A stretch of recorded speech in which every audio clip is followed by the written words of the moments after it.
শিল্পী আজিজুল হক। ভাই বন্ধুরা সবাই ভালো আছেন তো? লাইক দিবেন, শেয়ার করবেন এবং হাজার হাজার মানুষের দেখার সুবিধা করে দেবেন। হিংসে কেন করেন? হিংসেবোধ করা তো যাবে না। হিংসেবোধ করলে তো হবে না। কারো কাছে কেউ হিংসে করা যাবে না। সবসময় মন ফ্রেশ থাকতে হবে, তাহলে আপনারা এগিয়ে যেতে পারবেন।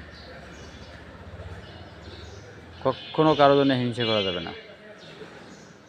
সবাই সবার ভালো চাইবেন, তাহলে সামনে এগিয়ে যাওয়ার সম্ভাবনা থাকবে।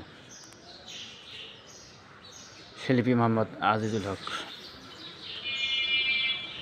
শিল্পী মোহাম্মদ আজিজুল হক।